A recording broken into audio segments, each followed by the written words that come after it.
we do have some, but we don't get a greater invite than you always put down for Belvedere. So we think you're doing the work. We're just running our mouths, but you're doing the work, and that's how we can help you. So thank you, Mr. Miles, and thank you again, Apostle Paul, for chiming in as well. And 12 hours out there. All righty. And here's another person who joins us, Chairman Fred. Just like Minister Flowers, his office is the streets of Chicago. Chairman Fred Hampton, Grand Rising, brother. Welcome back to the program. Grand Rising. Good to be black with you, my brother. Can you hear me all right? The Black Panther Party in Chicago. So one more time, brother, you're kind of going in and out.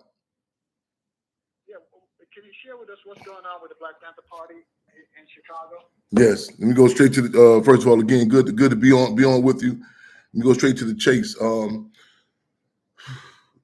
Last few times I've came on, I've attempted to objectively address a storm that has been brewing for quite some time, and some people have seen the storm, it brewing just even as a recent history. However, what's happening is like a culmination, or was coming out. Actually, some contradictions that in many cases, and many individuals may have been dormant since even prior to Chairman Fred himself, and Defense Secretary Mark Clark being assassinated. So a lot of stuff is being brought to the surface. In particular, this past September 26th, this past Saturday, when there was an attempt to have a plaque put forward by what is referred to as the Illinois History Project, acknowledging the location of the site of the Illinois chapter of the Black Panther Party. And from face value, some people say, well, this is a good thing. However, there are so many contradictions that have been, again, that I've attempted to address in a very objective way, without still not demoralizing the people. There's an individual. I'm going to attempt. If you notice, this is a difficult subject to talk about, because what is when you're dealing with contradictions is when you're heightening them, it brings out a lot of dynamics. And not all good, and things that sometimes you go through a learning and a learning and confirming process. Sometimes whether it be individuals, you say, well, man, I can't believe this person did this, so on and so forth. But this is a necessary stage in struggle. This, but again, in particular, this individual, Layla Wills, and I'm going to attempt to be as objective as I can. And I'm not talking about, I'm not no surprise with this individual. There were individuals that were in the Black Panther Party a couple of, as an old Kodak commercial say, your true colors shining through. This is a lot of things that, how they would say down south, don't come out in the wash, come out in the rinse. This is the individual that has been designated to be over the narrative of these landmarks. Individual who was sent our way. I say our way towards my way, the Black Panther Party Cubs in the Hampton House initially, when we was putting the campaign forward to get the landmark status for the Hampton House, and she had came around us, and we had seen a myriad of contradictions. We were able to survive her presence with us, and then not oddly, but in true spirit of true interest in history of the counterinsurgency, she has been a major apparatus in attempt to hijack the legacy of the Black Panther Party, and she has made blatant slanderous statements, blatant attacks on my family, the community, in the Black Panther Party in particular. And that's one thing. But you would say, wait a minute, why would an individual who has an open disdain for the Black Panther Party be designated spokesperson for the Black Panther Party? It kind of reminds me of a interview I seen one time, and they were interviewing a Nazi soldier from the SS, who played a key role when when we come back, though, this particular person, is it because they don't have the knowledge of the Black Panther Party? I'm glad you asked. Okay. Well, you want to touch? You want to wait till you get back? Really don't know what the party stood for. Okay. address those issues when we get back. Family, you too can join our conversation with the chairman. Reach out to us at 800-450-7876 and take a phone call.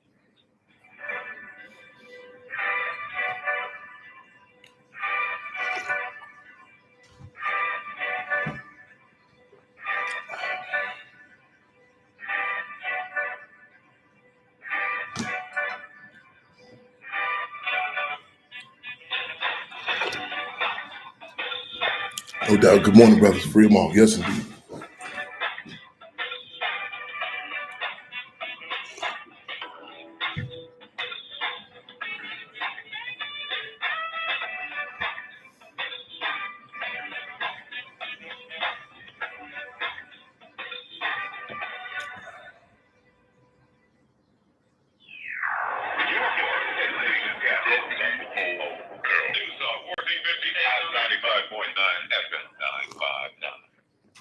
Tomorrow night at 9 on TV1. It's For My Man. First degree murder. I'm facing 30 to life. Carl Nelson Show. Yes, brother. Good morning as well. Yes, indeed. Ride or die. She was willing to do whatever was necessary to support her man. I definitely attempted to make it to the Tilden reunion. I got called. I was en route there. I got the word about it. I got stopped at 2 different events prior.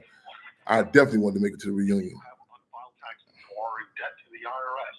This is important news. Did you know the IRS has programs specifically? Carl Nelson Show. Struggling with tax debt? Live Carl Nelson Show. Yes, That yes. can save you thousands if you qualify. No one knows these programs better than the experts at Optima Tax Relief, America's most trusted tax resolution firm. A+ rated by the Better Business Bureau, their award-winning tax attorneys and licensed professionals have resolved over $1 billion of tax debt for their clients. One call to Optima can start the process, helping to put an end to your worries about wage garnishment, asset seizure, and other aggressive IRS actions. Find the best options to solve your tax problems. Call the experts at Optima Tax Relief today for a free consultation. Call 800-811-7033. 800-811-7033. 800-811-7033. Optima Tax Relief. Some restrictions apply. For complete details, please visit OptimaTaxRelief.com. Nationwide is so much Skills. Yes, little skills. Yes, indeed, brother. No doubt. Like how I'm more than Saquon Barkley, the NFL's reigning leading rusher. I'm also the NFL's leading usher. Hush up back there. Wow, I might have just set the hushing record. Well, almost. For your insurance and financial needs, Nationwide is on your side. Nationwide Investment Services Corporation, member FINRA, Columbus, Ohio.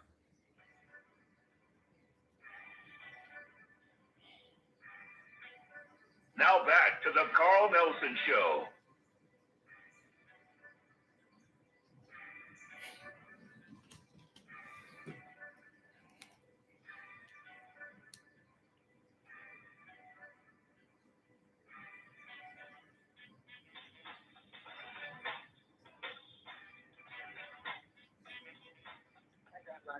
Thanks for staying with us. 21 minutes after the top of the hour. Guess the chairman Fred Hampton. Many of you know the story. If you're not, you've probably seen the movie.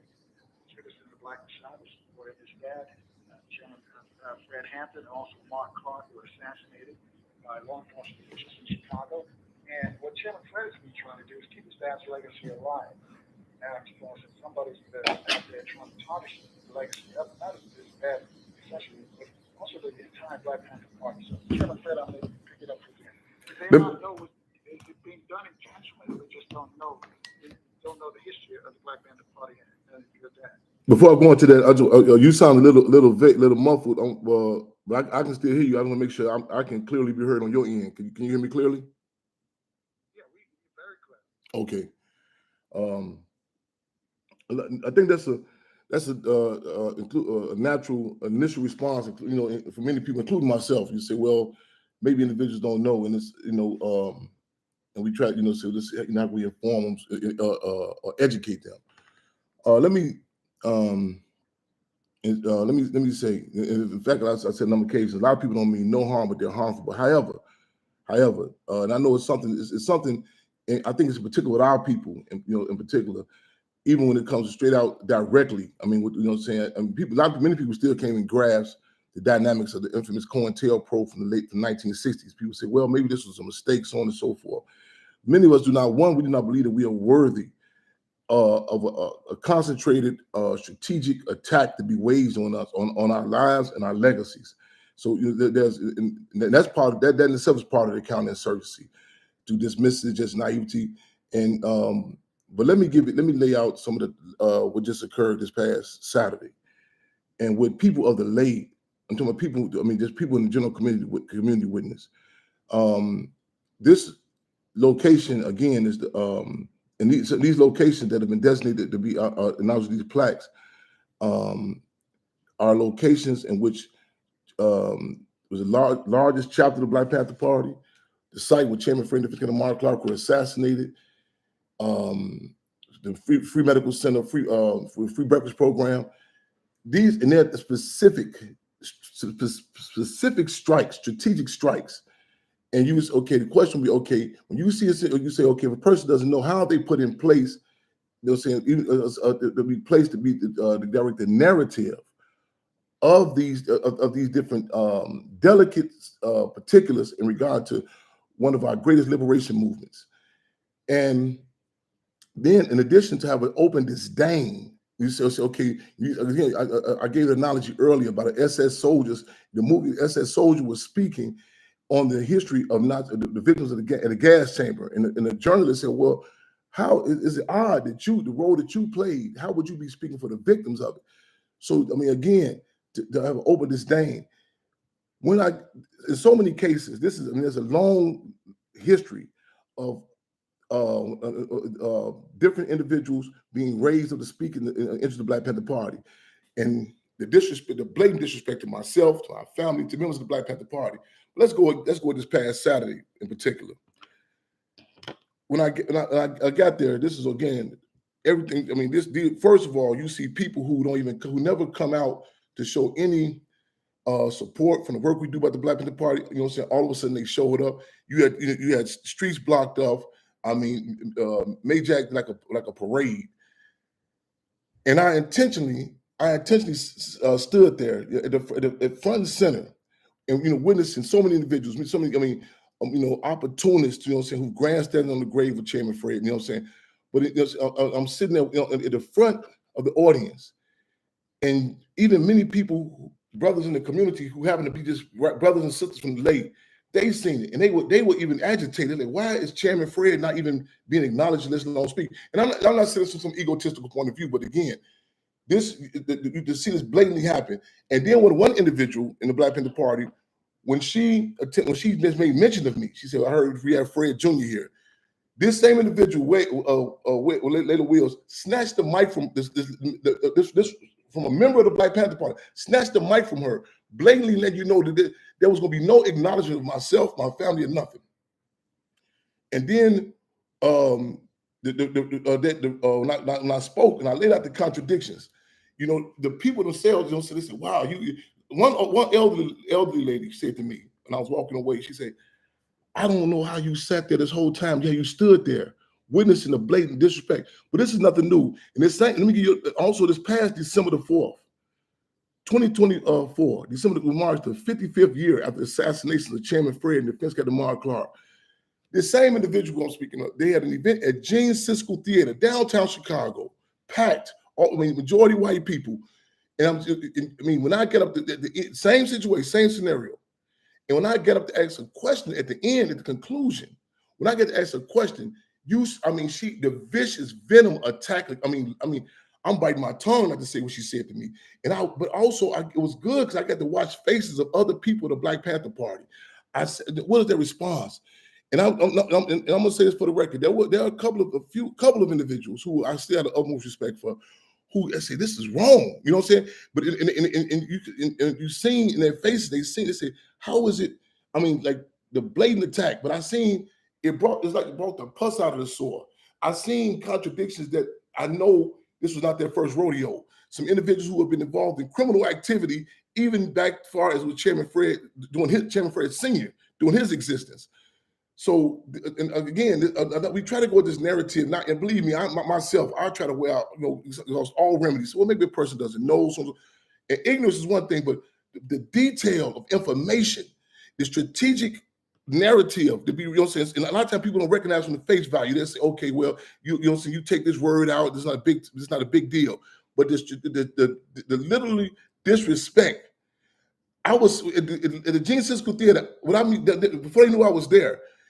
If man, they was literally whitening out, taking Chairman Fred up out of it. You know what I'm saying? Taking myself, and I'm saying, not to mention the outright slander attack that's been, again, my mother, the Black Panther Party, the leadership of the Black Panther Party.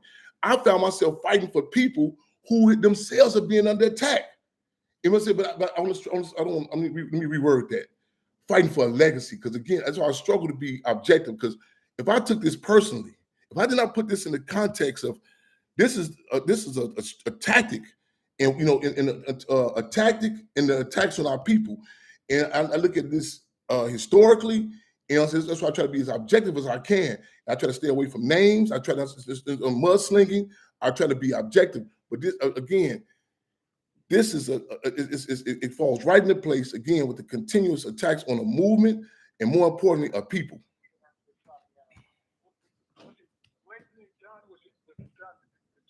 Was it done openly? Was it done with malice, before God? Were they doing it directly to insult you and the family and the Black Panther Party? Or was this person just not knowing? I don't know how many occasions I'm even that night with the ruling class media show on a TV, people who were not there were saying, "Wait a minute, I knew something was wrong." You know what I'm saying? They see people. They look at history. They say, "We didn't see no." I mean, we see when it's not popular. Talk about the Black Panther Party. They see who's out there. You know what I'm saying? When the heat is on, when it's not fashionable. They said there was no representation. So in the media, that's what I tell people. You don't look at this person. The media, all the mainstream media did a strategic. They wiped out everything that actually happened. But there was some media outlets, you know what I'm saying, and also the independent that showed blatantly, you know what I'm saying, what occurred. And again, people of the lay, people who have not been into any political education classes, people just right there themselves, they've seen this. And this is only one occasion. This is only one occasion. I've been holding, I have blood in my mouth. I have blood in my mouth, literally. I've been biting my tongue on so many occasions to hold my, out of respect, to say, okay, it's just the whole exhaust all remedies. It's a saying they have about me as opposed to some other like opportunists, quote unquote organizers. They say, if Chairman Fred dealing with you, you know what I'm saying, you messed up because he exhausts all remedies. I tell people for the people, for the struggle, without, you know what I'm saying, with this I'll go to. But this was, this was so blatant. I'm talking about, and again, people have even criticized me to say, how much disdain, disrespect can you take? And again, this been they don't even know themselves the long history, what has been said. In open arenas. You can look at the footage, actually go look at the footage and see me standing right there at the front of and people, you get a mumbles of people say, why is Chairman Fred not speaking? Why is he not? And again, not to say subjective about not speaking, but to see right there when a person that was involved, a key figure with the free breakfast program, when this sister mentioned my name, she said, we have Fred Jr. here. This individual Wells literally snatched the mic from her hand. I don't know how more blatant you can get.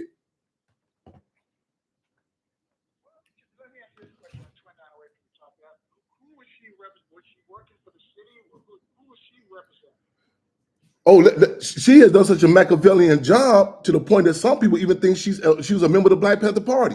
It's so she is representing what they call references the Illinois History Project.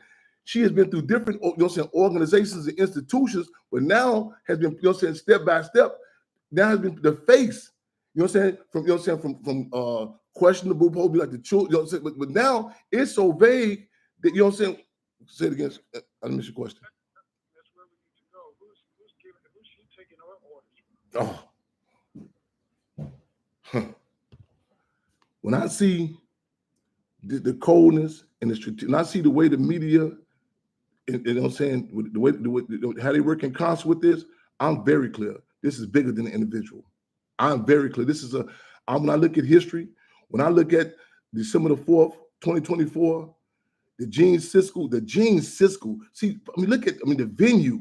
When I look at what occurred then, when I look at the track record, the resume, when I look at City Hall, at the landmark hearing, when I see the people who hated the Black Panther Party standing up, clapping, saying, yes, this is a good thing. She's going to represent the Black Panther Party. 2 + 2 = 4. When I look at the history of the way how they have continued to wipe out this legacy. When I look at the rewriting, when I look at the strategic of her picking out the weaklings of every family, of every institution, it's a war tactic. When you see I look at the history of this system, they go through. It's a war tactic. It's like in Genghis Khan, the Mongolians. He went through and picked up the weakest of the Chinese community and raised them up. She has even went so far as to find, hear me clearly, to find the Fredos in my family. Fredo was the individual in the Godfather movie who betrayed his brother. She's even went and found the individuals who is known to be weaklings within my family. And you know what I'm saying? And find and elevate them and gaslight them to positions that no one believes they should be put in. And this is not only within my family, this is consistently. When I see these type of tactics, I look at history.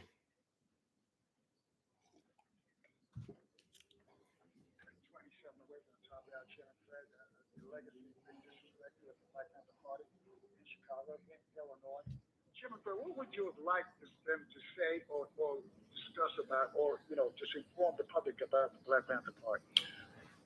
Our struggle remains that of self-determination.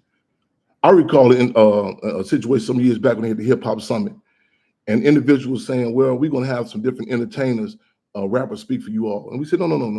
We don't write their rap lyrics. We can speak for ourselves. We're cut from the cloth, as Malcolm X has said, that even our mistakes belong to us. When we out there, you know what I'm saying? When it's not, when we out there when we're catching the cases, catching the heat, you know what I'm saying? It's very few forces. It's cool for people to come and say, okay, we want to support, but it's odd. We say, a lot of people are black when it's beneficial, Panthers when it's profitable, Cubs when it's comfortable. And it's one thing that I'm open arms, you know what I'm saying? However, but to come with it's a tactic of it's a not only a system, but it's a characteristic of the white community to come in and say, well, we're going to come in and control it. You know what I'm saying? To control it. So again, our position is self-determination. You know what I'm saying? And a lot of people say, well, just be happy. And a lot of people take the position, as long as it's being spoken about, we say, wait, who? I know historically there's an actual term they refer to as control the narrative. Control the narrative. It's similar to what Malcolm X. It's similar to what Malcolm X talked about the initial march on Washington. It was the masses of people that was going to organize them to speak for themselves. But the system said, well, we can't stop it. Let's co-opt it. Let's order that. This individual was sent at us around the time when we was organizing for the landmark. Now all of a sudden, this is the spokesperson. Then coincidentally, she gets a job working for an entity that's heavily connected to the landmark. And then everything, we came to challenge this to contest her being a spokesperson, you could see very clearly the narrative, the decision was already made. So again, I know this is a powerful machine. That night when the news came on, when I see how they rewrote that, I said, I'm very clear that this is a powerful machine that we confronted with. I just want to make sure, as a servant of the people and serving the history, I've did my due diligence. I said it to say, I know that the price is high, you know what I'm saying, the potential repercussions that I face for even speaking like this. Man, in the words of Tupac, I may be murdered for what I'm saying. I'm clear of that. I'm not going to talk about the threats I received since then and prior to then. But you know what I'm saying? And I struggled with myself. You know what I'm saying? People say, well, just be quiet, Chairman Fred. I'm not going to be back and forth with this for a long time. I'm going to say this, but you know what I'm saying? I'm good. You know what I'm saying? I can rest at night. I've done my due diligence. We're going to keep on doing the work. But if nothing else, as a servant of the people and as a servant of history, that people can look back through those. It helped me. I go back through our history. I look and search. I say, whoa, wait a minute. This was the first person to refuse to give up their bus seat. You know what I'm saying? Why would there so many? This who done this? I've seen this before, and I just again.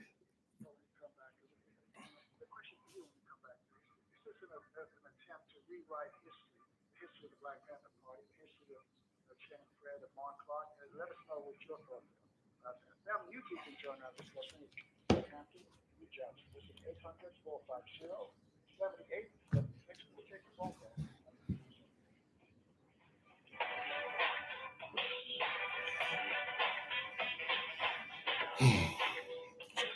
Respect, Shalom. Listen.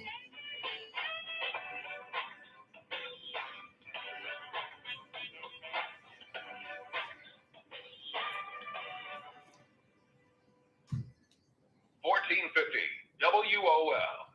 Good morning, folks. I'm Earl Kirk. Here's the latest from NewsOne.com. Deion Sanders says he was diagnosed with bladder cancer earlier this year. The University of Colorado. The mic's still off?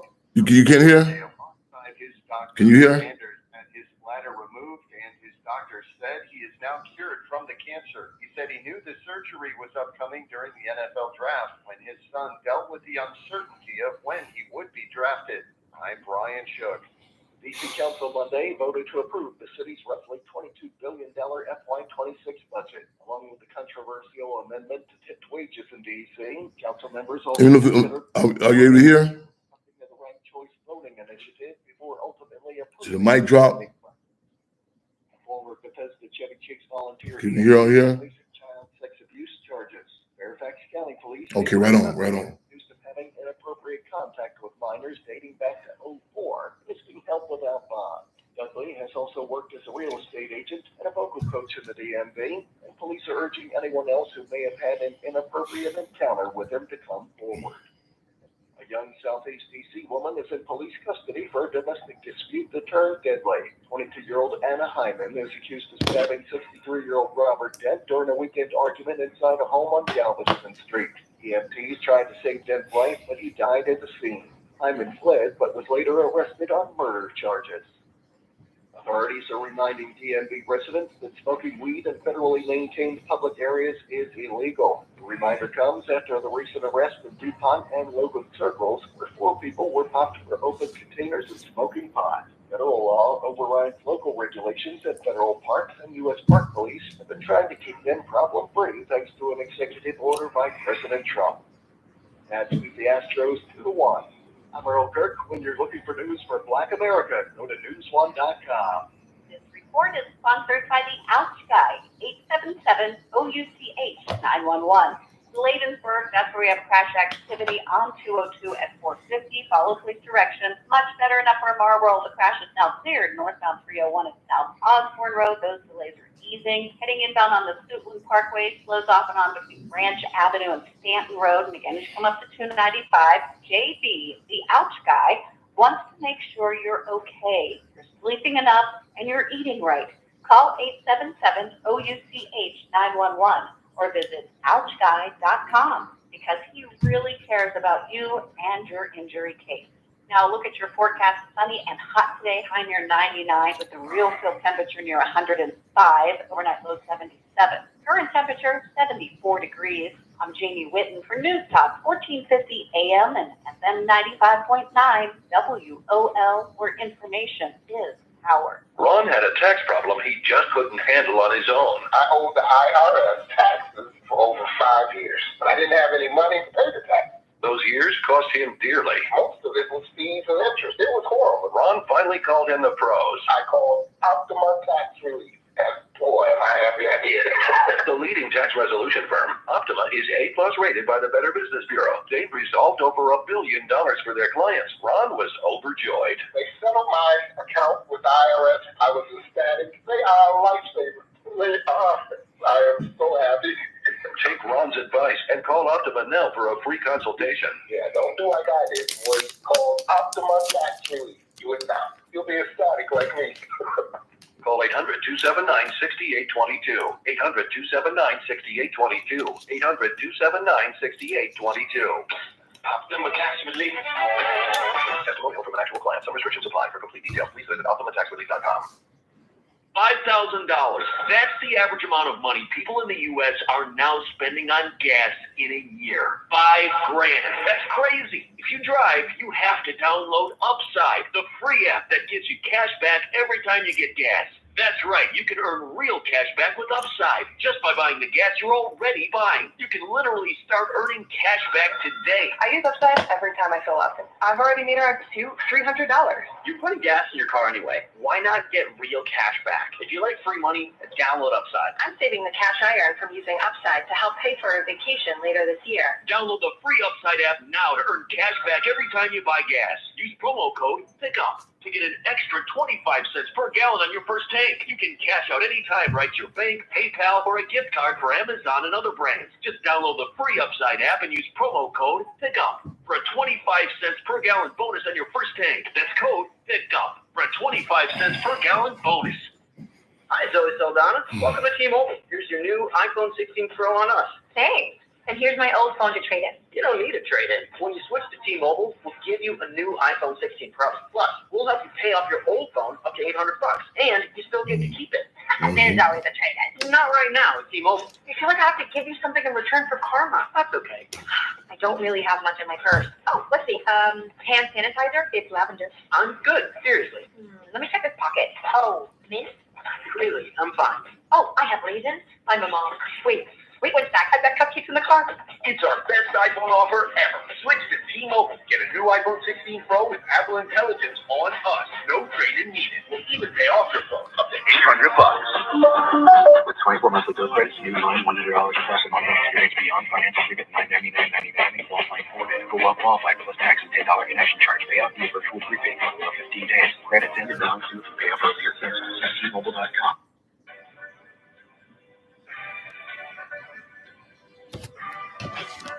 Now back to the Carl Nelson Show.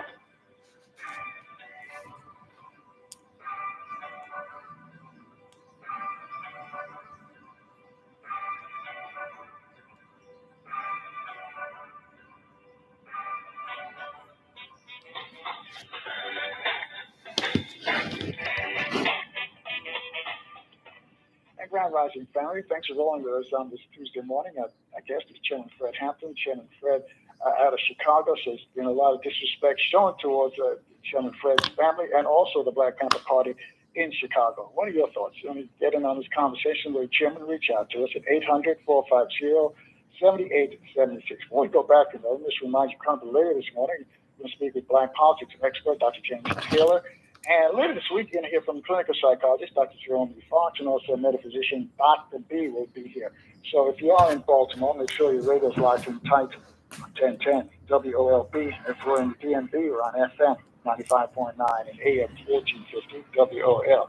So, Chairman, do you think this is a deliberate attempt to rewrite the history of the Black Panther Party, the history of the role that your dad had in the party? No doubt.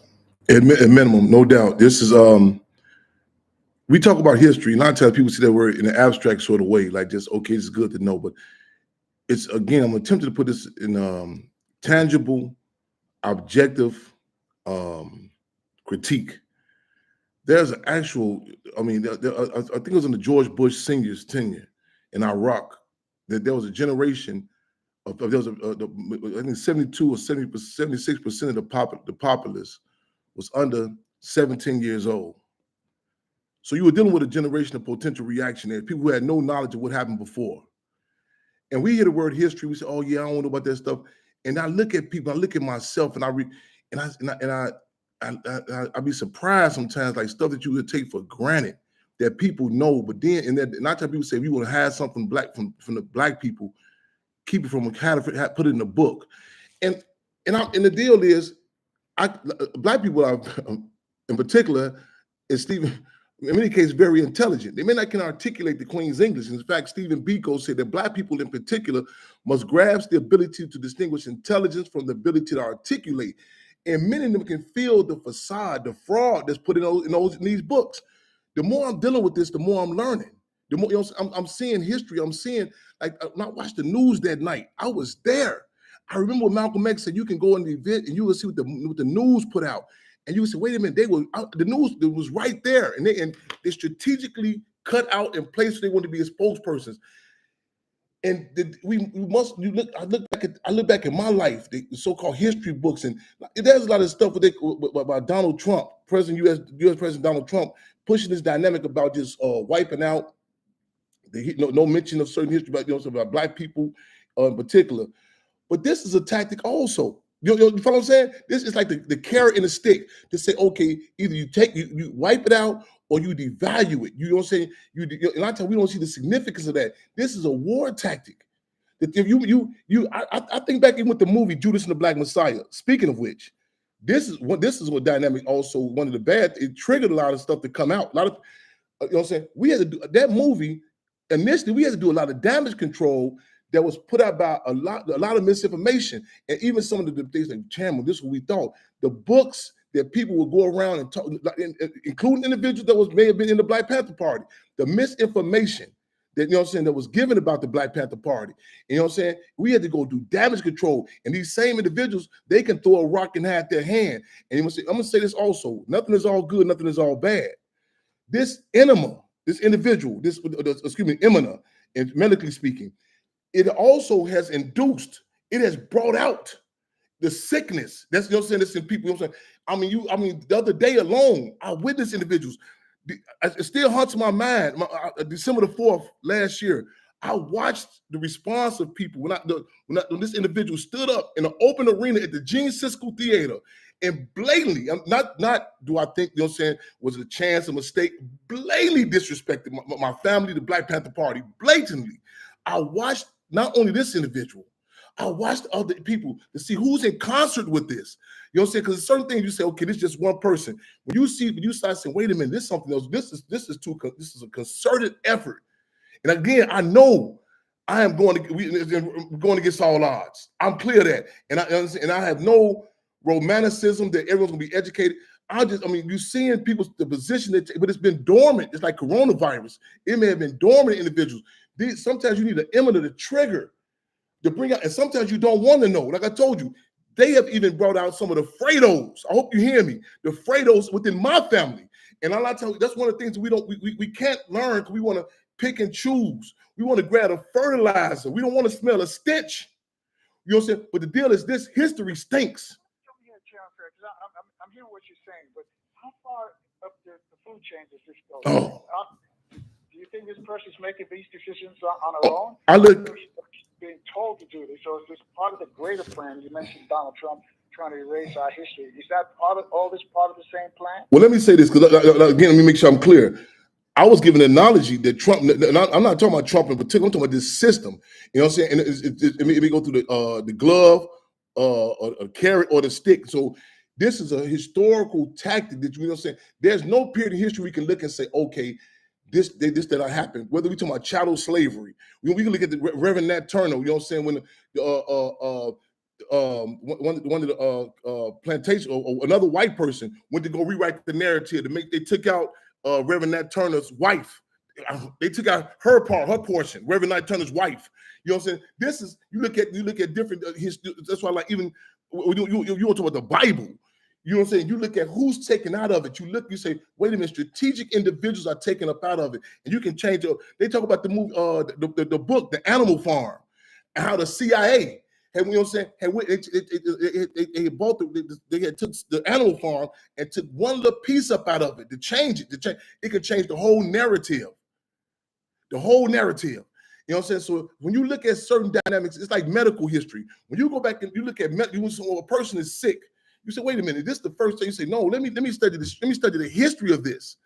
And then also look at the consistency. You say, wait a minute, this is something that's happened to individuals throughout different periods. It's kind of like they're talking about Bob Marley. They say, wait a minute, this particular cancer they said Bob Marley had is something that's kind of a unique characteristic with a certain portion of the white communities in a certain part of the mountains. This is weird that Bob Marley, you know what I'm saying, who though his father was white, this is weird that he, you know what I'm saying, that he would have this cancer. The consistency. Again, I have blood in my mouth. I'm talking about attack after attack, blatant attack. Not only on a black, and I don't take this personally. When I see strategic individuals from each family, weak individuals, you know what I'm saying, picked out, you know what I'm saying, to say, wait a minute, what's going on here? And let me say this again. Nothing is all good, nothing is all bad. This is a part, people told me they want change. A lot of us don't want this part of change. This is, you know, these are dynamic. dynamics that happen in the music industry, our movements. Like I said, you say, wait a minute, why is there no discussion about Puffy Combs' role? Puffy Combs' role, you know what I'm saying, with the assassination of Tupac. What this, you know what I'm saying? Like you said, well, what they got to do with hip hop? Because in fact, I made a statement there. I say this individual grandstanding on the grave of the Black Panther Party is equivalent to Puffy Combs doing a eulogy or speaking for Tupac. It's like a lot of people don't even see the significance of that. You know what I'm saying? To take a person who you have an open disdain for, and they say, okay, now this person's going to be the spokesperson for it. It takes away the sting of it. It takes away the actual narrative of it. And again, it's a historical tactic. We had to do damage control. I did the movie before we came. I was designated. I mean, it was my duty because individuals who were in, you know what I'm saying, who came around and gave so much misinformation about the Black Panther Party. That movie initially it was like it was so much like, man, it was so much insults that was in that, the script, everything. And then you get to find out who did they talk to, and you say, wait a minute, these individuals go through there and they done this and they leave, but the legacy is there. And I think about myself. I met people in different states who had a disdain for the Black Panther Party because of people they came into contact with who they thought were Black Panthers, who gave them misinformation. In fact, what's his name? Jamal Joseph in New York say he went around New York for about 2-3 months working with a group of individuals he thought was Black Panthers. You know what I'm saying? He was engaged in activities. If the repercussions for this are deadly. So you know what I'm saying? So many people, I know many people who have got burnout. Their first contact has been groups and individuals who do not represent the Black Panther Party. You know what I'm saying? Some naive and some nefarious. I give you that. Some naive and some nefarious. But again, the consistency. Now, you know what I'm saying? People, while we debating, well, this person don't mean well, so you say, wait a minute, where's the arrogance?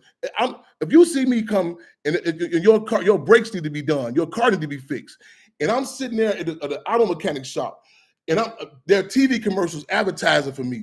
I have a car mechanic shop. I have the uniform on. I'm speaking like I know what I'm doing about cars, and your brake wire is cut, and you know what I'm saying, you have accident. You say, wait a minute, this wasn't just some guy in the alley. This man was backed by an institution.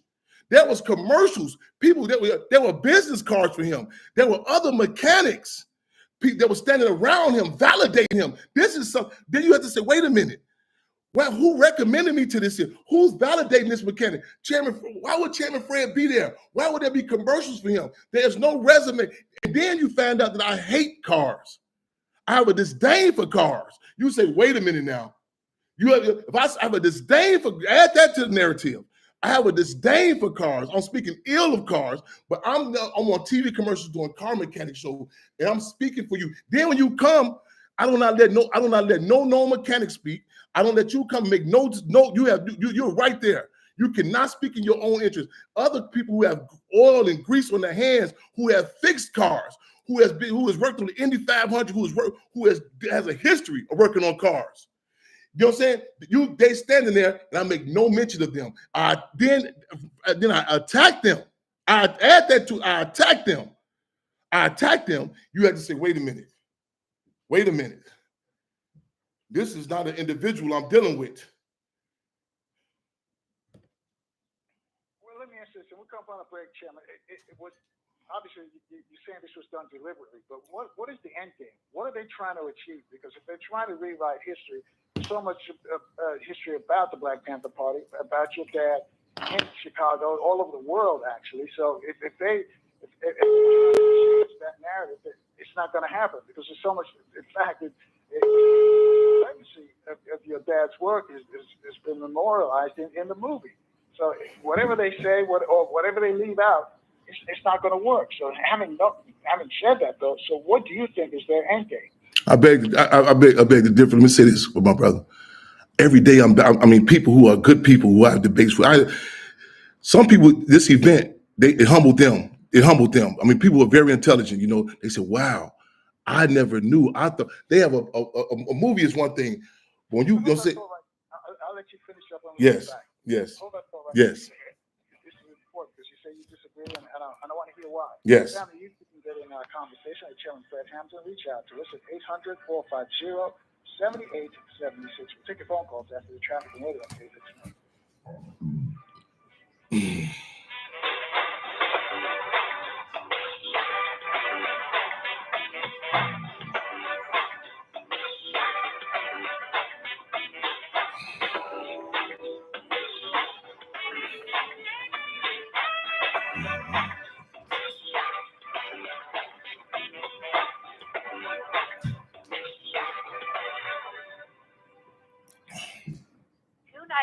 Difficult trip each direction. The crash was reported northbound, north of Burroughs Avenue before you get to Eastern Avenue, and that's what's really giving us delays. We're jammed before Benning Road. Watch for a possible lane block in the southbound direction. We're jammed out of Cheverly, and that delay takes you off on down towards Pennsylvania Avenue. Better in Bladensburg, the crash on 202 Landover Road at 450 out of the travel lanes. Delays are easing, so you can take that now without much of a delay. Normal delays on New York Avenue inbound. We're lined up to the light of Bladensburg Road, punched up again before Florida Avenue, off and on to the 3rd Street Tunnel. Bowie, the crash is on 301 northbound before you get to Mitchellville Road. Watch for that stop and go through there. Now a look at your forecast. Hot, sunny today, high temperature near 99 degrees, feel like temperature near 105. Overnight. No, we did damage control with the movie.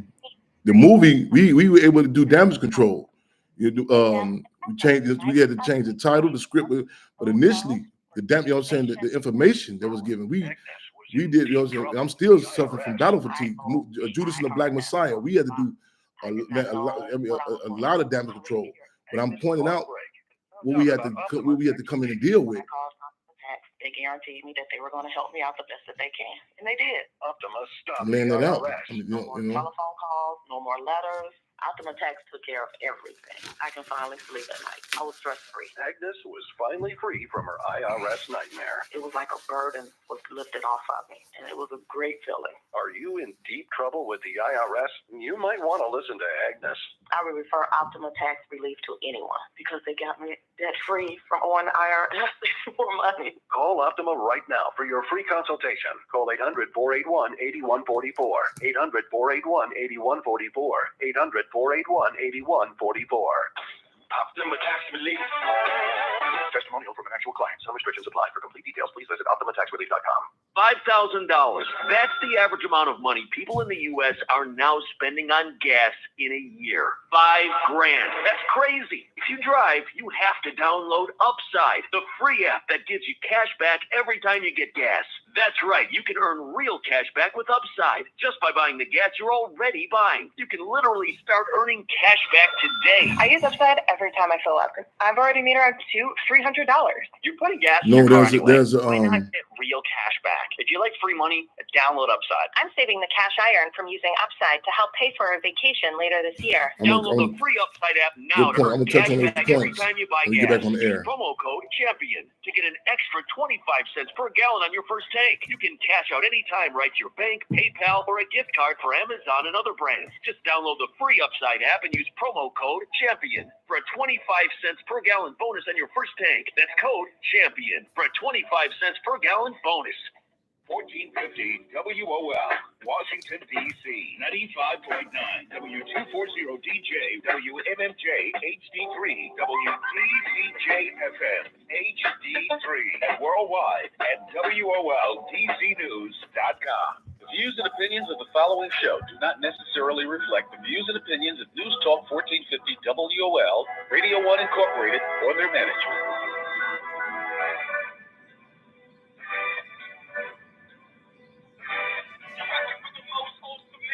The Carl Nelson Show. All right, let's go.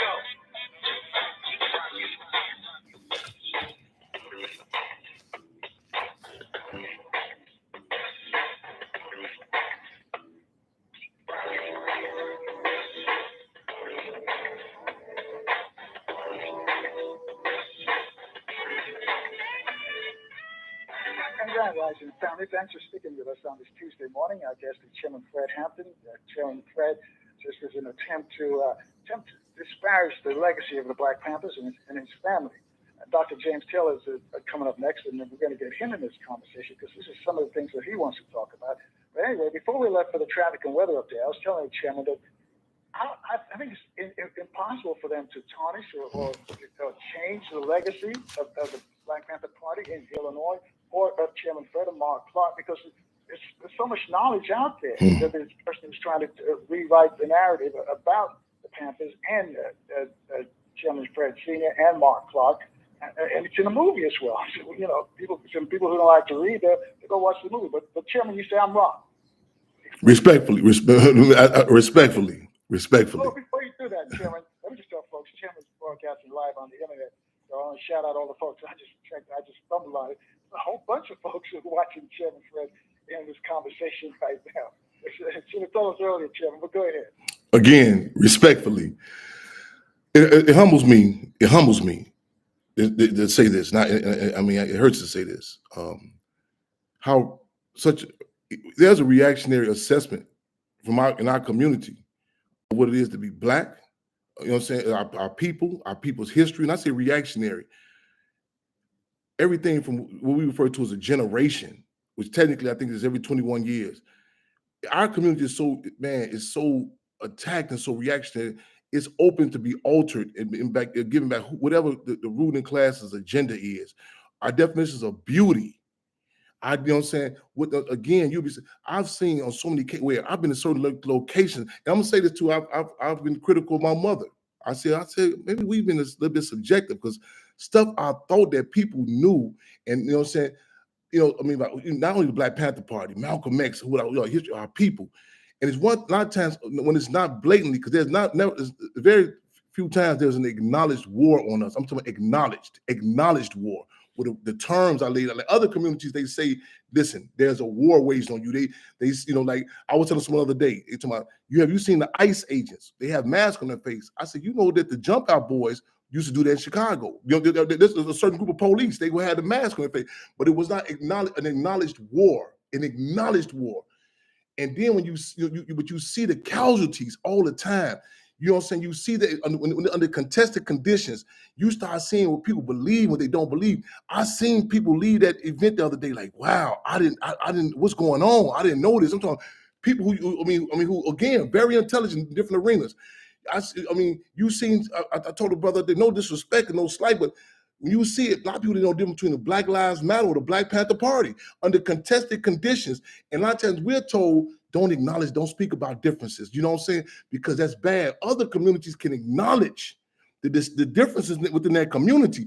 And you're saying when we confronted with it, people, it hurts. They say, wow, you didn't know this? You know what I'm saying? You don't see. We don't even know what terms like COINTELPRO, or you know what I'm saying? I was having a discussion the other day, and I was saying an agent, and somebody come and say, an Asian? I said, they never even heard the word agent. I'm agent. And a lot of times when I be talking, people say, well, Chairman, we're not understanding what you're saying. There are in Nazi Germany, if they don't tell their children about the gas chambers, it's called child abuse. We're not told about this. We don't want, even in the movie, they didn't want to talk about William O'Neill. We want to have this romanticism that all Black people come together, kumbaya. So I'm saying, we don't want to know the ugly part of the viciousness, the betrayal that, you know what I'm saying, that goes within this. You know what I'm saying? Even with me, you know what I'm saying? It's certain images in my mind that are sticking in my mind, you know what I'm saying, from the other day. You know what I'm saying? And I have to move forward emotionally. It cuts. You say, whoa, and I'm seeing things that I'm learning. I'm reconfirming. You know what I'm saying? I'm coming in with no guards up. I tell you, say, well, I don't want to know this. People will tell you, we want this thing about all Black people, you know what I'm saying, or just all the older people against the younger people. We have to come with a politically in tune assessment to say, wait a minute, put in context, time, location. Other communities have that. You know what I'm saying? You see in Korea, they said, well, North Korea was distinguished from South Korea. You know what I'm saying? But our community, it's like a blanket assessment. You know what I'm saying? Again, it hurts. You'll be surprised. And this is a learning process. You know what I'm saying? So again, we don't think we are worthy of a machine. You see that people was there, man, did you see what the media did? But this is a microcosm of what happens to us all over. You go ask many people who knows about Claudette Colvin and go back and look at why they don't know. You know, you just say, wait, go look at, say, wait a minute. You're saying when the heat is on, who's talking about the Black Panther Party? And then you come say, wait a minute. Now when it's fashionable, you know, everyone, you say, well, all these members, go back and look at the membership, December the 5th, 1969, who was in the Black Panther Party. You know what I'm saying? Go look at, when you look at situations, who validates, look at all of a sudden now, who initiated the discussion about a landmark? Then you say, wait a minute, how will this person become the spokesperson? So you go again, you say, who's the spokesperson? Then I'm gonna say this too. Even the contradiction within our community about not only the class issue, colorism. Man, colorism. Oh, it was witnessed. Oh, it was witnessed. Oh, it was witnessed. All right. Hold on, thought right there, Chairman. Yes. Let me bring Dr. Taylor here because it's just something he wanted to talk about too. But let me bring it up. Dr. Taylor, Grand Rising, welcome to the conversation. Thank you for having me back, Carl, and it's an honor to be on with Brother Hampton. It really is. Well, the chairman is concerned. That's why I said, let me pull you in here, because he's concerned that they're trying to change the narrative about his dad and about the Black Panther Party in Illinois. I can tell you, I'm passionate, not angry, passionate. Oh, no, excuse me. About his dad, that it's going to be really difficult. They insulted his family, talking about the Black Panthers without mentioning Chairman Fred. You can't talk about the Black Panther Party without mentioning Chairman Fred. But help us out here. How much damage could that do? Can they make damage by doing that? Well, so Chairman Fred knows better than me what the details are and what the situation is in Chicago and in Illinois and in New York and around the country better than me, because he's on the front line of this, speaking to it. So I'm listening and trying to learn from him. But from what I know, out here in the West Coast with the Oakland Panthers, it's impossible to erase the legacy of Fred Hampton. Young people, I still teach every semester. I show them Fred Hampton. College students are learning about Fred Hampton more now than ever before. I think more young people know Fred Hampton now compared to any generation except the generation that he came from, the Panther Black Power generation. What I'm saying is when Black Lives Matter happened, people start looking for resources and sources and precedences. And the most important precedent, I think, that comes out of the Black activist community amongst young people is the brilliance. I mean, I've been sharing Fred Hampton. I've showed him in the bed. I've showed them his wife and mom talking.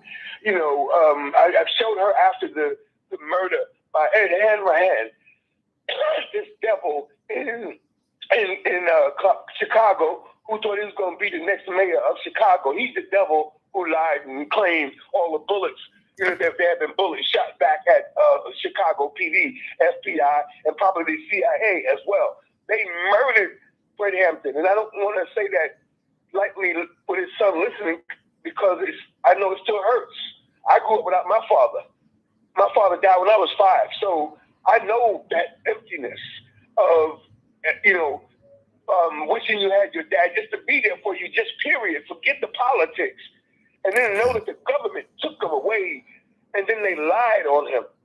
And that's why they could never erase Fred Hampton. They could never erase Fred Hampton any more than they can erase Jesus. They cannot. They can try, and all that's going to do is make more young people at the University of Chicago, at Roosevelt State, at Chicago State, at University of Illinois, pick up the books and read more about Fred Hampton, because when that movie came out, The Black Messiah and the Judas and the Black Messiah, that again, through movie technology, introduced another generation to some of the details as to what the story of Hampton was, and now we can pick up books and read. And I don't mean to offend anybody. I'm in Oakland. I actually was on a program about a month ago with Frederica Newton, Huey P. Newton's wife, and a young professor out here from Berkeley named Justin Phillips. We were on a panel that the local media brought us together at the Black Panther Party Body Museum in Oakland, which is on Broadway, downtown Oakland. There's a museum that Frederica Newton, Huey's a widow, and a young black scholar have put together, and it's on the main road in Oakland. It's beautiful. It's a beautiful recognition. It recognizes the different Panther, 36 or more chapters. But when I say I don't want to offend anybody, I, as a student of this history, really feel like if the Panthers had Fred Hampton as their leading and guiding force in America, not just Chicago, more so than Huey Newton, the Panthers would have had a whole different course, even if the state still came down on it, because Fred Hampton was on something that Huey was on it too, with the brother on the block. Huey understood that. But Fred Hampton, well, that brother was trying to pull together forces. We're talking about Jeff Fort. We're talking about Felix Mitchell in Oakland. We're talking about Larry Hoover, who Trump and Kanye have been talking about. This is who Fred Hampton was trying to bring together, all of those forces in Chicago that those of us outside Chicago don't understand. We don't understand Chicago's black community politics, even though every city has it. Chicago is different. And the fact that Fred Hampton was able to bring brothers in the room and for the most part, persuade them because of the importance of the people. I mean, I try to show my students through Fred Hampton that Fred Hampton was not, that the Panthers were anti-racist. Fred Hampton didn't care about the color of your skin. He cared about the color of your politics and the color of your capitalism or the color of your socialism. But he didn't care anything about the color of your skin. Fred Hampton wanted to feed the people. I want to give Chairman Fred a chance because he put a lot. I want to get a chance to respond to some of the things that you said. Chairman. Thank you both. I just want to add this into the discussion also. We have a chapter of the Black Panther Party Cubs in Oakland, California. Lake Merritt, MacArthur Boulevard. I'm having flashbacks. I just had talked to our field marshal on Central Committee this morning, who also has the CRC there in Oakland, California. I don't know if you recall the 50th anniversary of the Black Panther Party. The 50th anniversary of the Black Panther Party. We had to go do we had to do damage control from some of the same entities. We had on the other side where there was a big ball, a big gala. I think I forgot the $1,000. I forgot how much it was, $1,000 tickets. We were at Lake Merritt, at college. We were at, yes. We were at Merritt College. We had some same individuals who, were involved. So again, let me say this too. I don't want to get in the narrative. This is some sort of subjective personal thing, not just Chairman Fred Hampton. I'm talking about not just Chicago, Illinois. We have a chapter in Sao Paulo, Brazil. We have support sites in Ireland. Saint-Denis, France, our Deputy Chairman Franco is fighting the case in Saint-Denis, France as we speak. This is an international organization. We're on with a politic that transcends gender, generational, and geographical lines. We smelled the storm coming prior to the 50th anniversary of the Black Panther Party. The 47th year of the Black Panther Party, we were in Sacramento having event. So I'm doing this again for history's sake, to lay this out. You go back and look, you can see it. But this is nothing new. What is something that it's like, again, coronavirus, it mutates itself. You know what I'm saying? But again, Oakland, California, I'm there consistently. We had to do a contended event, the 50th.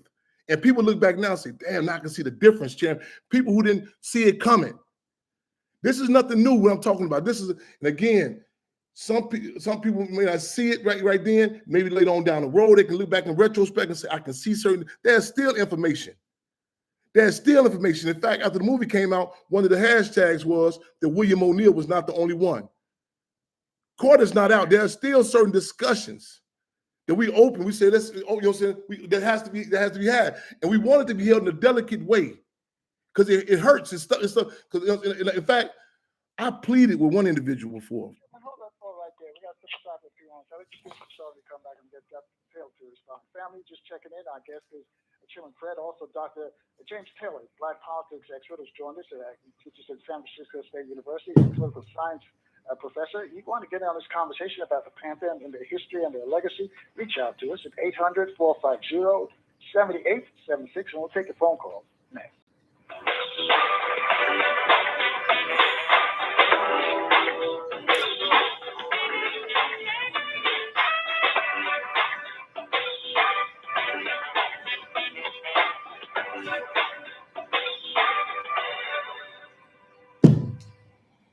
This is WOL, News Talk 1450 AM and 95.9 FM. 959.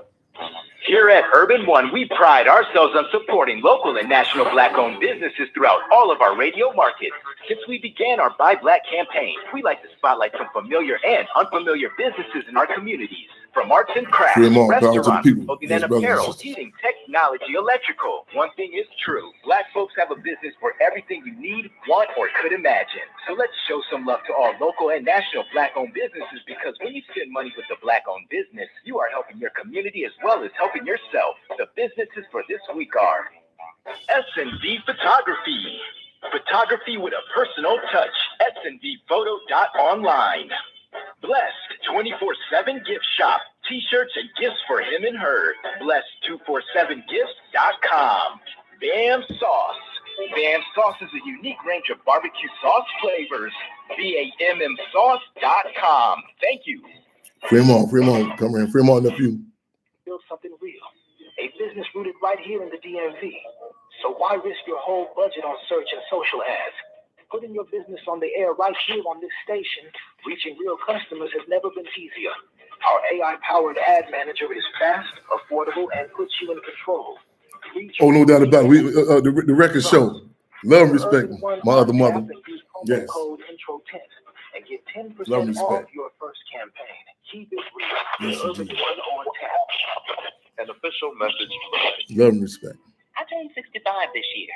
I knew it was time to figure out Medicare, and I had questions like when to enroll and how to enroll.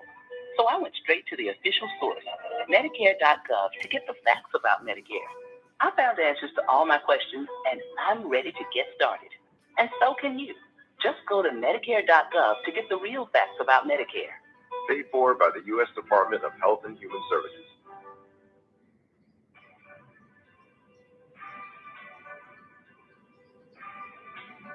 Now back to the Carl Nelson Show.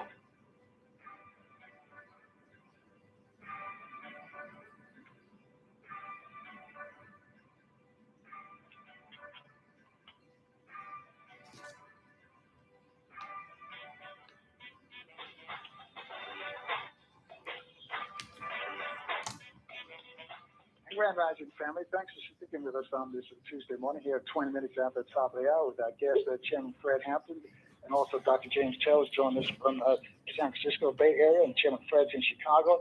And the discussion started off with Chairman Fred saying they're trying to, I guess, rewrite the legacy of the Black Panther Party in Illinois, and the legacy of his family as well, that disrespected his family, by trying to rewrite that history. My opinion, I don't know how successful they can be, because it seems like everybody knows the story. Well, I should say everybody.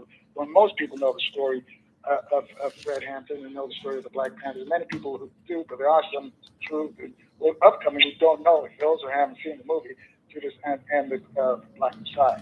And Dr. Taylor was telling us too about some of the things that the Black Panthers done. We're going to talk about that later with Dr. Taylor. But Chairman Fred, you wanted to finish responding to what Dr. Taylor had mentioned?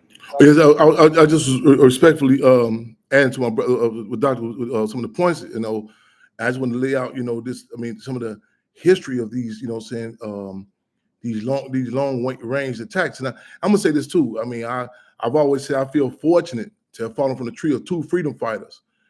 But let me say this too, in all objectivity. If I know what I know, to be blessed what I know about the history of the Black Panther Party and our people, if I was not even the biological son of Chairman Fred and Deborah Johnson, not known as Aku and Jerry, I would hope I would be as passionate, not angry, but passionate about something, about this. That I see that has impacted so many of our lives. And I'm going to say this: look at the case in Burkina Faso with Captain Ibrahim Traoré. So many people, how the history was rewritten about Thomas Sankara. People are just now able to have some discussion. Look at the work that was put in to rewrite what happened to Thomas Sankara. And you know what I'm saying? It was known as Opal Voltaire, now known as Burkina Faso. During struggle, it's under contested conditions. People start saying, wait, let me go back and read. We're still trying to find out the history of chattel slavery, those who did what particular roles, who betrayed us. And a lot of times we want to romanticize history to say that, we don't want to know. I'm gonna say this real quick. A brother told me, he was down south visiting his grandmother. And he asked his grandmother, why is my mother so light, but my uncles are so dark? And he was a child. And she said, grandson, it's some things we don't like to talk about. She wouldn't even talk. It hurted her. It hurts. Believe me, it's hurting me to have this discussion. In fact, I'm going to go into in solitude after this to recharge, because it's certain stuff that's coming out. That I've been seeing that's reaffirming, and it hurts. Like I got blood, back marks in my back from being, literally from being betrayed. You know what I'm saying? And but again, I don't take it personally, and I don't want this to seem like some sort of slugfest or personality wars, whatever. But the deal is, I thirst to learn, objective, to see history. You know what I'm saying? And wherever it falls at, wherever the chips fall, you know what I'm saying? I'm open for that. I'm open for that. We should be open for that. It's just an honor to me to finally be able to talk to Brother Kevin Fred, because I've seen him 1,000 times in Oakland, in the Bay Area over the years, and I'm one step behind him. Like, he'll come and I'm like, oh no, he was here, and I'm like, I missed him, So to finally be able to talk to him, he doesn't know me. Yes. It's an honor, because without his father's inspiration, like he said, even if he wasn't his father's and mother's son, he hoped he was inspired. I'm from that same. I'm young. I'm from his generation. Yes. I'm the next generation. I'm the baby. I'm the baby of the Black Panther Power movement and of the Black Panther movement. Those of us that were born in the mid '60s. And do you understand? That's the only knowledge and consciousness we had with either Martin King, Malcolm X, or the Panthers, and that different Black young people took different orientations, but there are those of us who embraced Malcolm and embraced Chairman Fred and embraced the program, the Panther programs, and we still live it. We live it. There are a lot of us, millions of Black people, still living the influential teachings of the Panthers and of the nation and of UNIA, of Garveyism. We still got it. It's all still here. Ain't nothing left. Everything that was ever in the earth is still here. So what we got to do, and part of what my conversation was going to be, is look at how, while the government, and this is not new either, like Brother Fred said, as the government is closing all these avenues to resources for our people, be clear, most of the stuff is going to come in later. It's not kicking in immediately. Most of Trump's awful bill is going to kick in over the next 5 to 10 years. But so we ain't going to feel it immediately. But what I think Black folk got to do is pick up books that teach us about the Panther program. A good brother, a friend of mine from Ohio State named Lance Jeffries, he and I went to college together at USC in LA. And Lance wrote a book about the Panthers. He's written several books about Huey, but he's written a book about the Panthers in Seattle and how the Seattle Panthers, were almost the last man standing in feeding people. The Chicago Panthers, the Illinois Panthers, the Oakland Panthers, the Seattle Panthers, the New York Panthers, each one of them did something better than the other one did. Like they had ambulatory services in Chicago, they had ambulatory services in Seattle. They took mothers and wives and children to the prisons to visit their fathers. The Panthers had a comprehensive program, and it wasn't all one size fit all. Chicago tailored theirs to Chicago's needs. New York, Atlanta, Philly, they all had different local needs, and those local Panthers adjusted to those situations. And this is the brilliance of them. It wasn't a one size fits all agenda, even though the 10-point plan, tells us what the Panthers' agenda is. And so what I'm saying is, what I call it, Black civil, CIVIL, civil society. That's what we got to wake up. And Black civil society is feeding the kids. It's nutrition. It's taking care of our elders and making sure they leave this earth with dignity. It's fighting for reparations for our people all over this country, and we can never stop fighting for reparations. We got to fight for reparations until there ain't no more America. We got to say reparations just to remind them of the evil they did. If you don't get the reparations, it don't mean a damn thing. What it means is you let the devil know you know he's the devil. And that's why we got to keep fighting for our young women, for our schools. You know, Biden gave something like $60 billion to the HBCUs. Trump can't touch that. Those kids are going to be studying Fred Hampton down at Hampton Institute or at Atlanta University. They reading about Fred Hampton at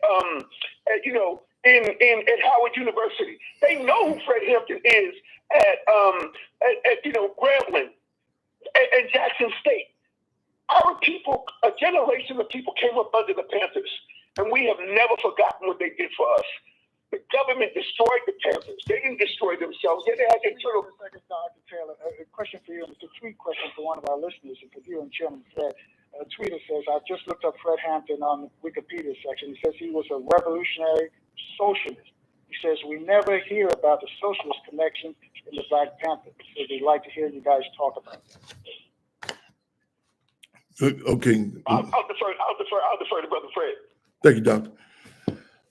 Black Panther, I'm going to interchangeably talk about Chairman Fred and the Black Panther Party. A lot of terms you have to be who were detached from the Black community. I'm going to say the Black Panther Party was able to take terms like socialism and make them applicable to the people.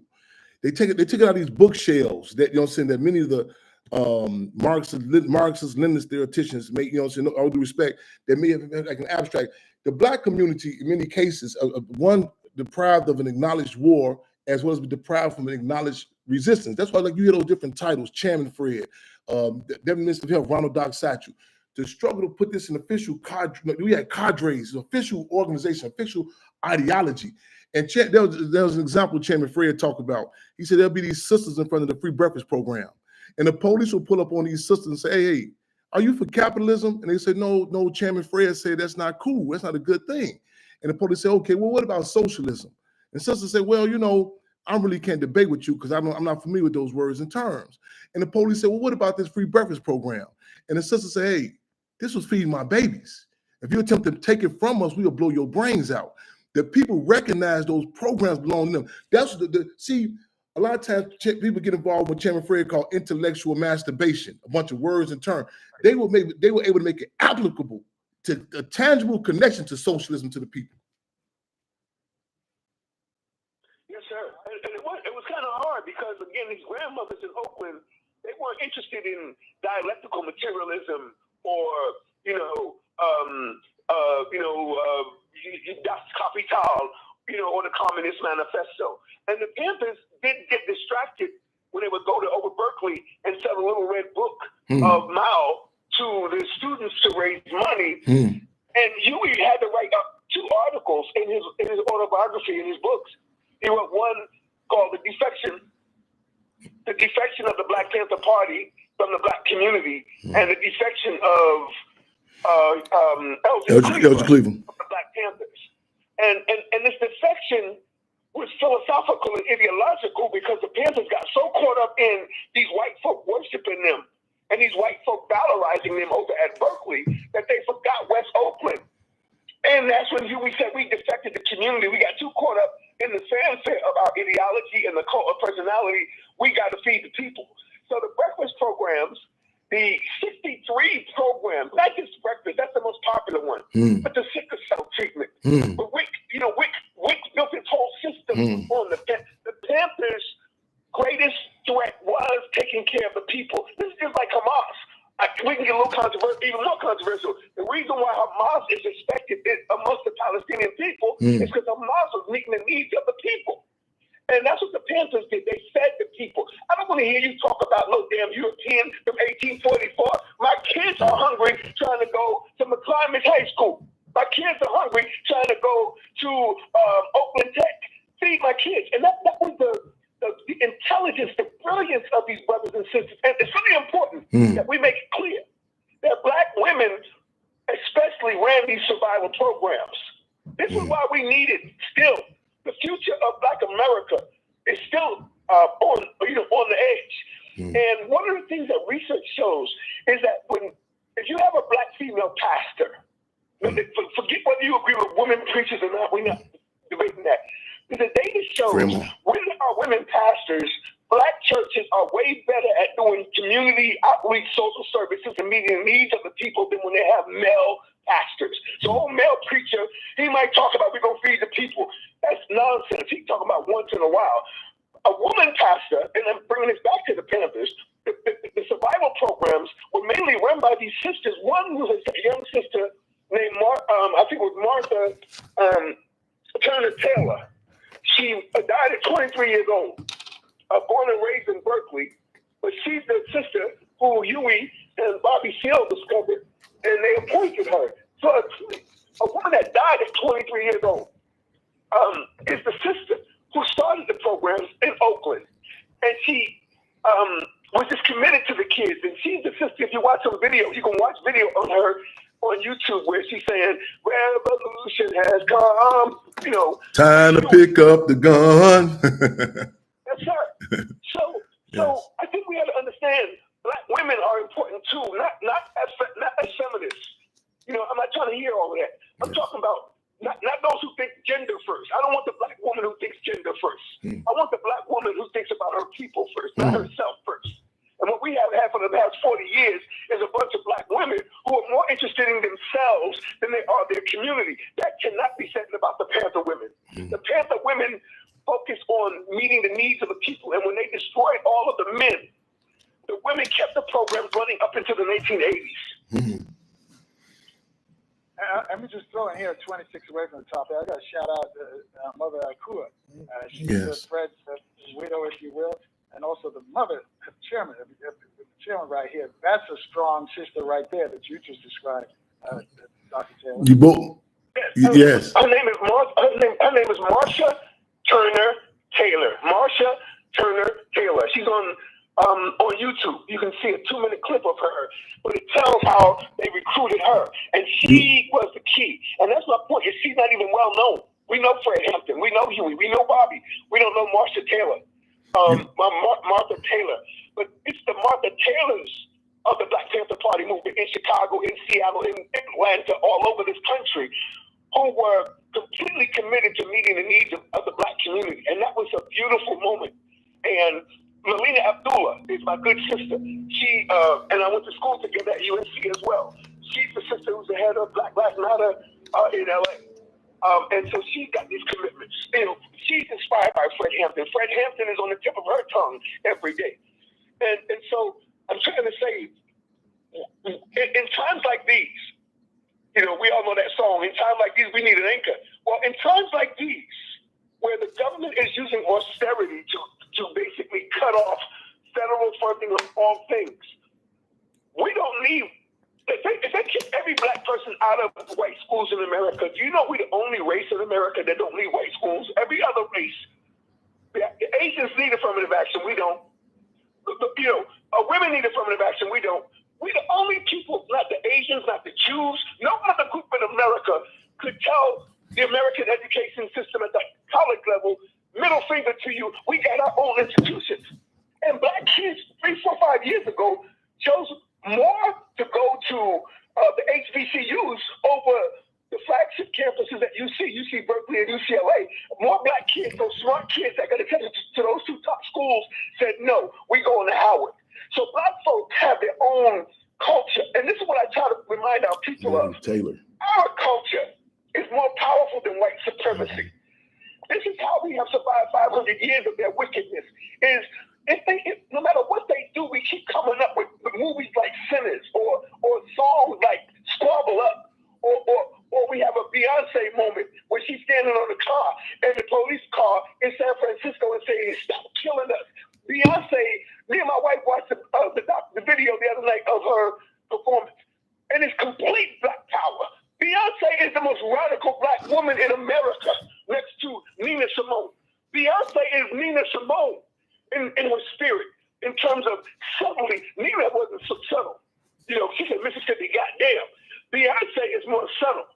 Beyonce is using. I watched all those video clips that they show all of our people in Texas and as farmers when they talking about we don't do country music. She just showed the pictures of black country. I'm just saying, and I'm sorry I'm so excited, but I just want us to understand we have the tools to fight these devils. We can look at what the Nation of Islam teaches. Right. We can look at what the Professor, we got some folks want to get in on this conversation. Chairman Fred, I don't know how long you can stay with us, but if you can't stay with us, we appreciate it too. Because I do a shout out to your mom when you're talking about the Black Panther women. She was a stalwart at helping, the sisters and the Black Panther. Yes. Yeah, actually, we got to step aside for a few moments. In 23 minutes. Understood. And we got some folks want to talk to both of you fellas at 800-450-7876. Let me take the phone call.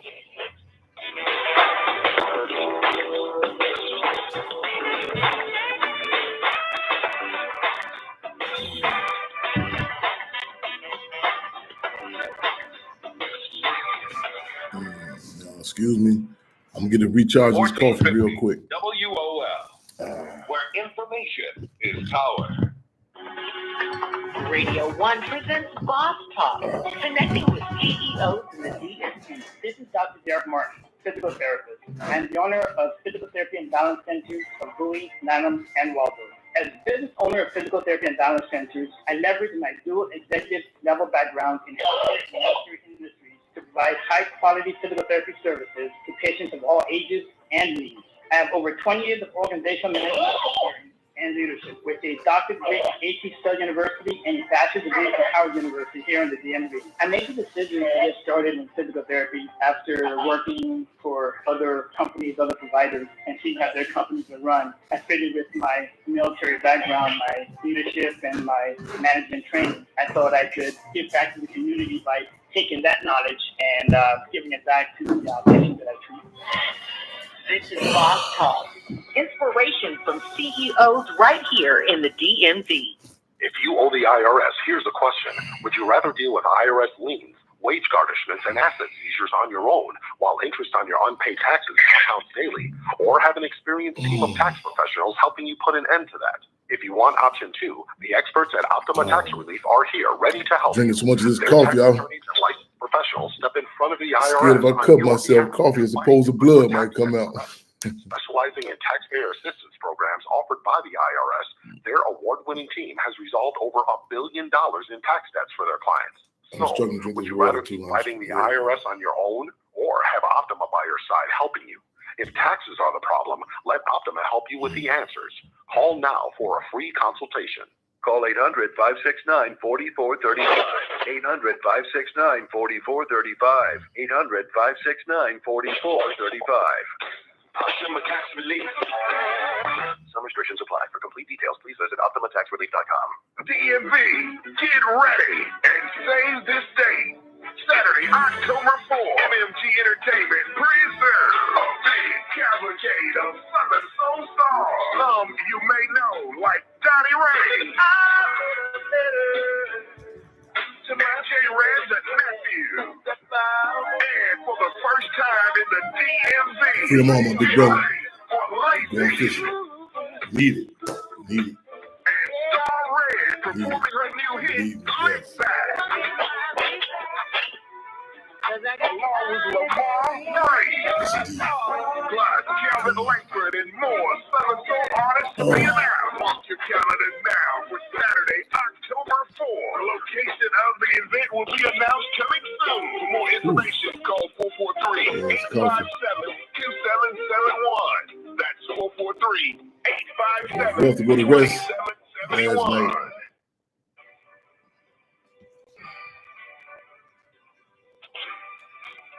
Now back to the Carl Nelson Show.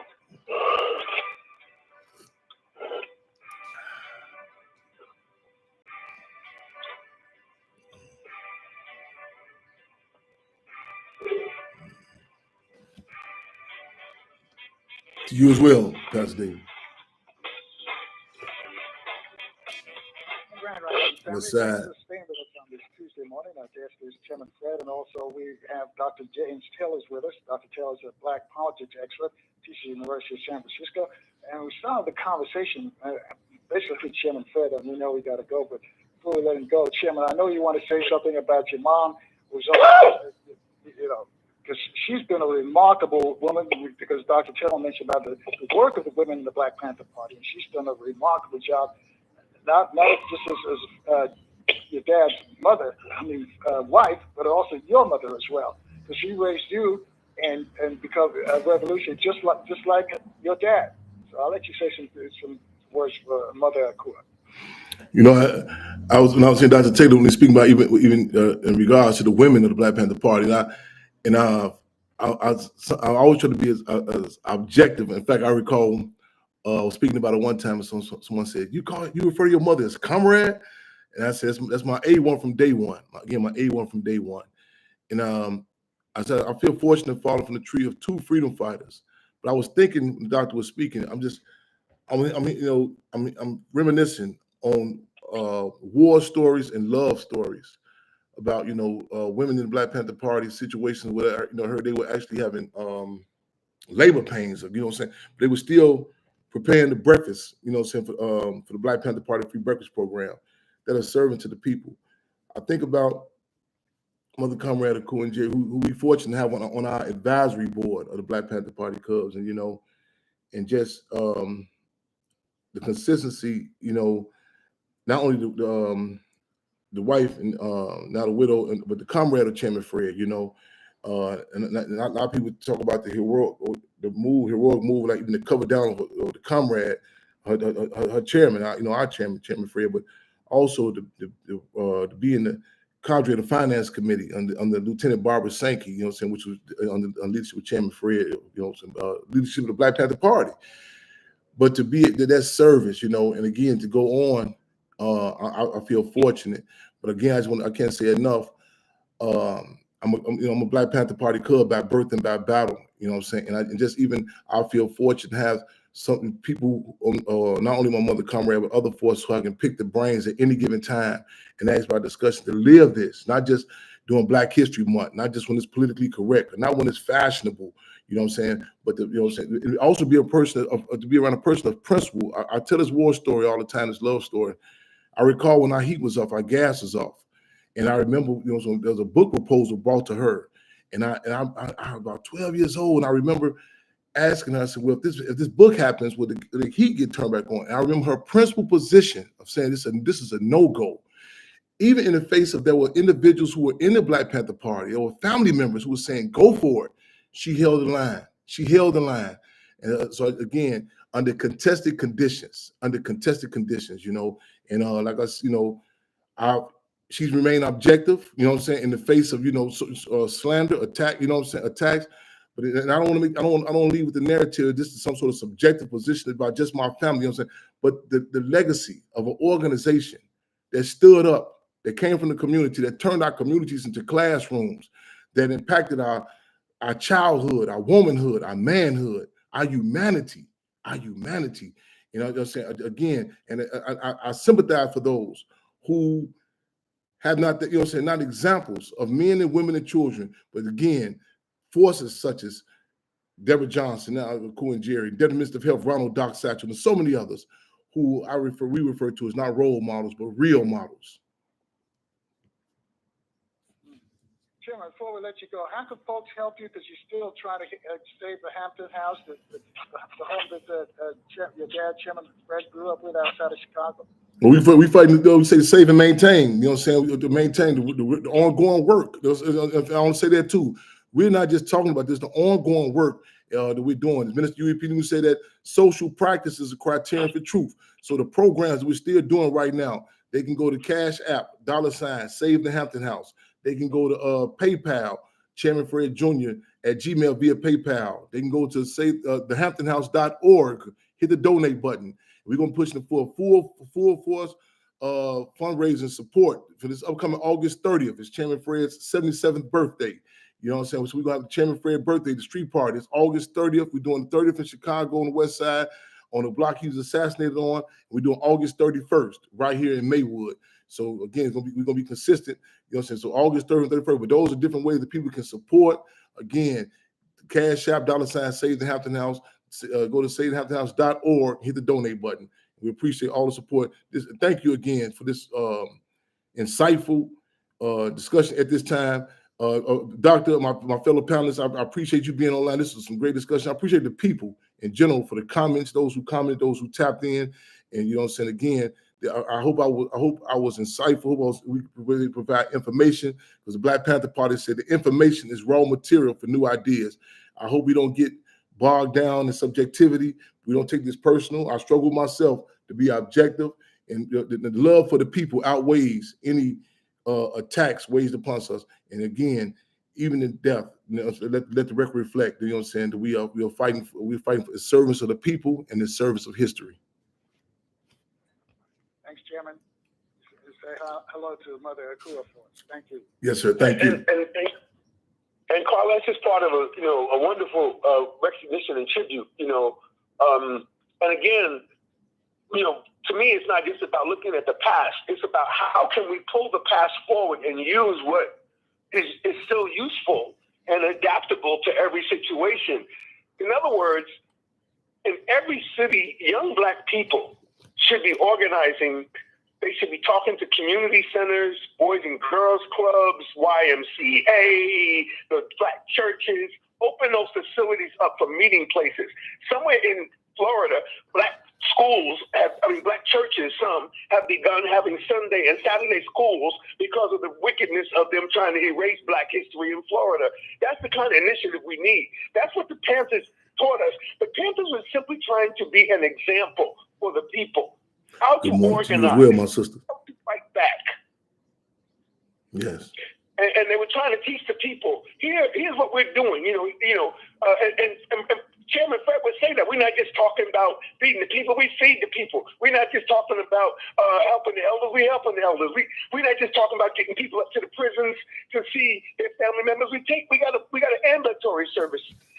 And again, J. Edgar Hoover understood the power of Black civil society being mobilized because it was meeting the needs of the people. And J. Edgar Hoover, the demon that he was, and a man, Ed Hanrahan, who oversaw the killing of this Irish pig in Chicago, oversaw the killing of Fred Hampton and Mark Clark, who had just come there a day or two beforehand and was just visiting from out of town, and they killed him too.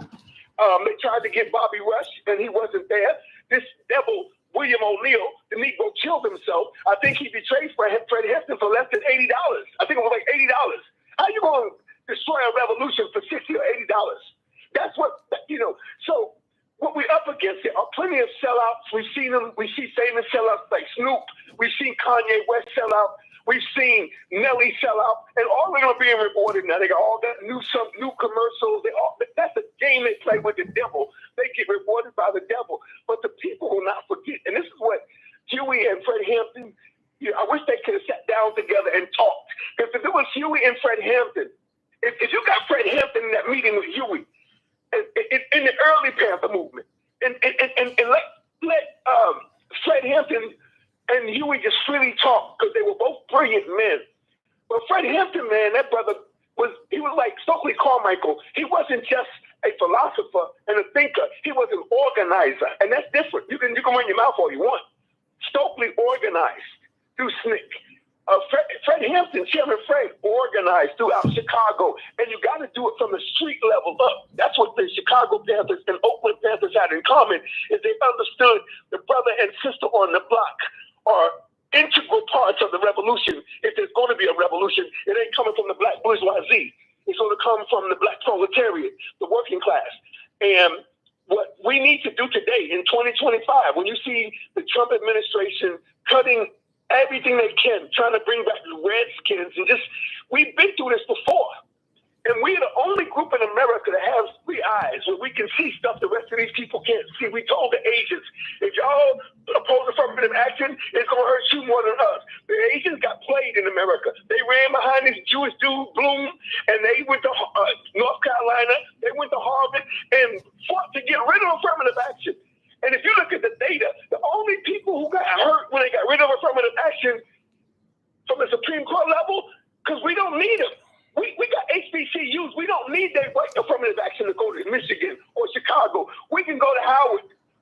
Hampton, right? So when they got rid of some of the action, they hurt white women because they remember one recipients of it. When they get rid of DEI, they hurting white women. When they get rid of welfare, they're hurting white women. When they get rid of all of these social programs, these white folk in these red states and these red counties are going to feel it the most. But we as a people, we have always been living in austerity. We've always had to find how to make chitlins out of pig guts. We even took their God, their white God, Jesus. We took him and cleaned him off of all their hate and made him somebody who's important to our struggle as a people. So even when we say Jesus, we don't mean Jesus like they mean Jesus. When a white man say Jesus and a black man say Jesus, and again, I ain't no Christian, I'm just saying it means something different because of our history. So we have a culture, and this is what I think our people fail to recognize. Our culture is as powerful as white supremacy, and nobody tells us that. How have we survived? Through dancing. What are we doing right now that the country is burning? Black women with them fans, with them, what's that, boots on the ground? That's a black response to this white rejection. Black folks said, to hell with y'all. We're not going to fight for y'all. We're not marching with y'all. Y'all go ahead, y'all fight. We're going to dance. And there's so much power in that call because the thing that scared the white man to death during slavery was when a black man smiled. They didn't understand how could he be smiling. And there was something haunting about a black man smiling. That's why Louis Armstrong always smiled. They freaked the white folk out when he was smiling and playing the trumpet. They didn't know whether they wanted to cry or run.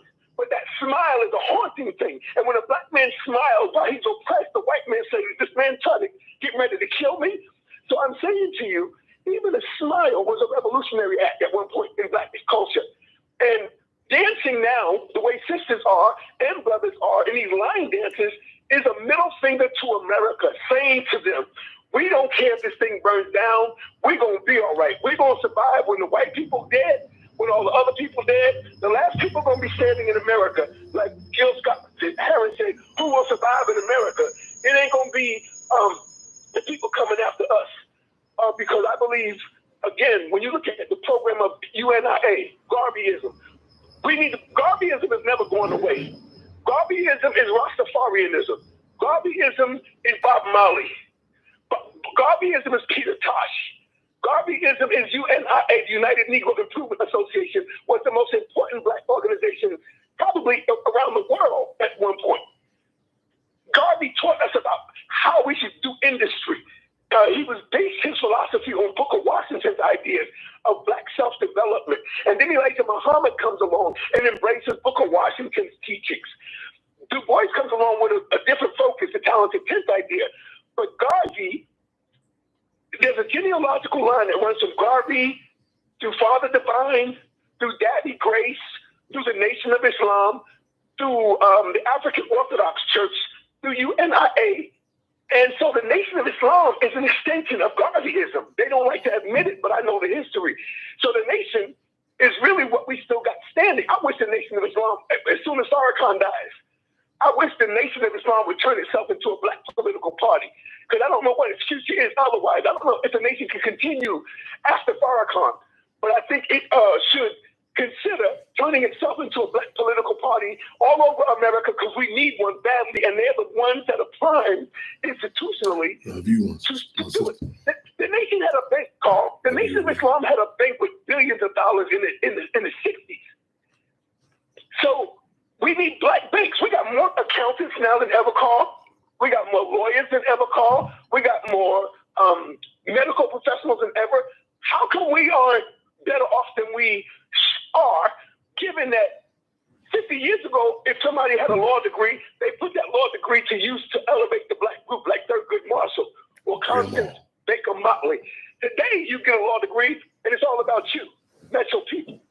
And what we need is a bunch of young people to rise up in reaction to this white rejection and develop programs at local community levels that meet the needs of the people. That's the example the Panther set. That's the example UNIA set. That's the example that the Nation of Islam set. If we don't, it's because we aren't studying our own history, but we have ample examples on what is to be done.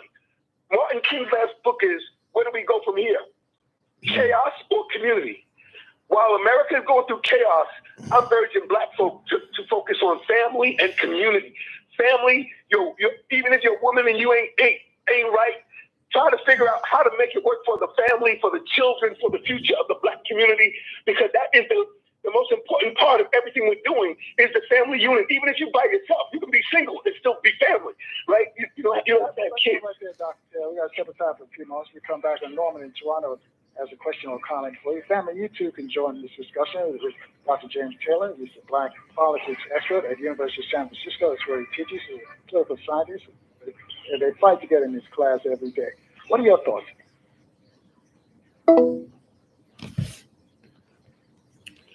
Okay, I think you can still tune in. I think the program is still going on, but I hope we touched on a number, in particular, some subject matter that's presently at hand. You know, this had to be addressed. I hope it was addressed. We will keep you abreast. We will keep you abreast. Further updates. I'm going to touch up for a minute, but again, we have a number of different things. Again, August 30th, the annual Chairman Fred Streets party, the birthday party. We had a theme within the next before August 1st, hopefully at least August 1st, for the upcoming event, August 30th, which will be the basic template, 12 o'clock, 0.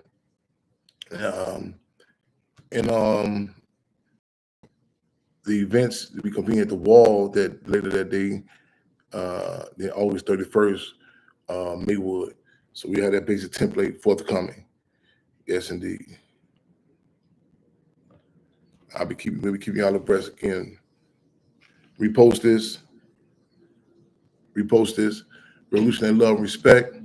Long live the legacy of Black Panther Party. Protected, respected, and never neglected. It's called Free 'Em All. August 30th. Yes, indeed. 30th and 31st. We're going to do maybe 31st, but the main day is August 30th. So if nothing else, make sure 30th. Yes, indeed. Revolutionary love to you all. Yes.